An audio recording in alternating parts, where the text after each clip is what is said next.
السلام علیکم، welcome to our channel V D voice of drama. جی ہاں ناظرین، عشق بے پرواہ کی قسط نمبر 7 میں آپ دیکھیں گے کہ عمر کی ماں کو ہاسپٹل لے کے جاتے ہیں، اس کی طبیعت بہت زیادہ خراب ہو جاتی ہے۔ کرن اپنی ماں کی طبیعت کو لے کے بہت زیادہ پریشان ہو جاتی ہے۔ جنت کا ہاسپٹل میں کسی سے رابطہ نہیں ہو رہا ہوتا، وہ دادو کو بلاتی ہے، کہتی ہے کہ میں بہت زیادہ پریشان ہوں اور میرا کسی سے رابطہ بھی نہیں ہو رہا۔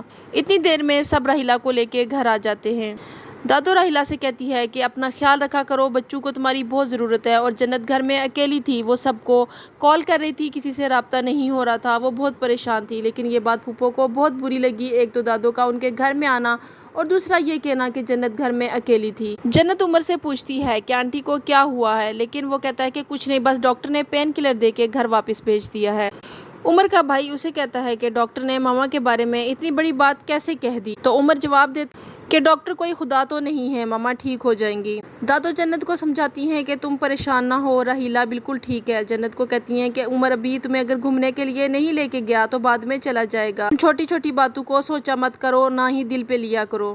جنت اپنی ساس کو چائے دینے آتی ہے کہ پھوپھو وہاں پہ اس کو کھڑا کر لیتی ہیں، اسے کھری کھری سناتی ہیں کہ تمہیں کیا ضرورت ہے ذرا ذرا سی بات اپنے گھر میں بتانے کے لیے اور دادو کو یہاں پہ بلانے کے لیے۔ وہ جتنی مرضی بار یہاں پہ آئیں، سو بسم اللہ، لیکن اس طرح سے سب تھکے ہوئے آئے تھے ہاسپٹل سے، اپنے کام ہوتے نہیں اور مہمانوں کی خاطرداری کرو۔ جس پر راحیلہ کہتی ہے کہ یہ چھوٹی ہے، بچی ہے، دادو کوئی کانٹا چبھنے پر بھی اس کے لیے پریشان ہو جاتی ہیں، لیکن پھوپھو کہتی ہے راحیلہ تم اس کو خراب مت کرو۔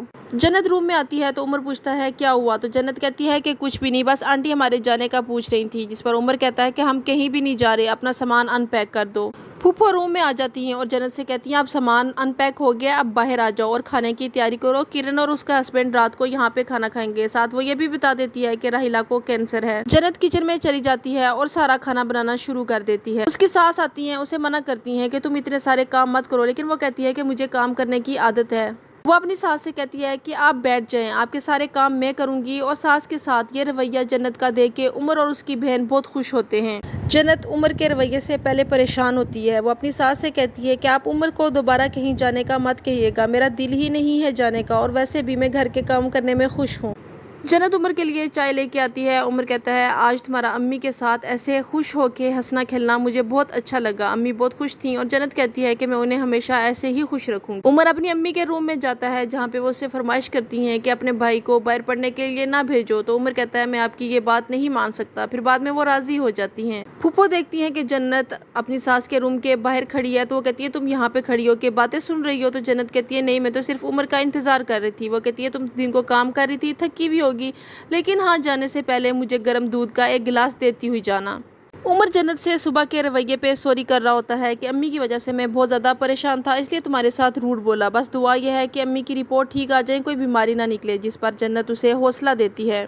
عمر کہتا ہے زندگی ایک محاذ ہے، ایک جنگ ہے، ہر روز ایک نئی پریشانی۔ جب تم میری زندگی میں آئی، میں تم سے ملا تو میں نے سوچا اب زندگی بدل جائے گی، اب سکون ہوگا، لیکن پھر سے ماما کی طبیعت خراب ہو گئی، ایک نئی پریشانی آ گئی ہے، لیکن ماما کے ساتھ تمہیں خوش دیکھ کے مجھے بہت اچھا لگا، میں اس کے لیے تمہارا شکر گزار ہوں۔ جنت کا بھائی اسے کال کرتا ہے، لیکن جنت اسے بات نہیں کرتی کہ آج عمر کے آفس جانے کا پہلا دن ہے، میں نہیں چاہتی کہ کوئی غلطی یا کوتاہی ہو۔ لیکن زین پریشان ہوتا ہے کہ بار بار وہ جنت کو کال کر رہا ہے، لیکن وہ اس سے اس طرح سے بات نہیں کر رہی ہوتی، کیونکہ وہ اپنا سارا ٹائم اپنے سسرال والوں کو دینا چاہتی ہے۔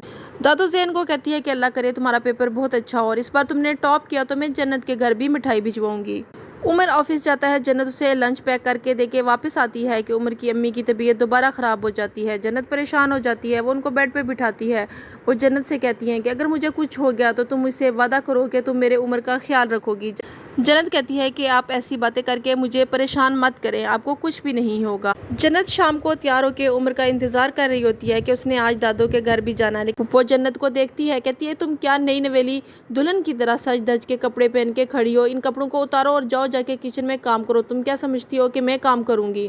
جنت اندر جا کے سوچ رہی ہوتی ہے کہ شادی سے پہلے دادو سے روک ٹوک کرتی تھی کہ تم شادی کے بعد تیار ہونا، یہ سجنا دھجنا شادی کے بعد اچھا لگتا ہے۔ وہ جنت کو گہرے رنگ کے کپڑے پہننے دیتی تھی اور نہ ہی گہرے رنگ کی لپسٹک لگانے دیتی تھی۔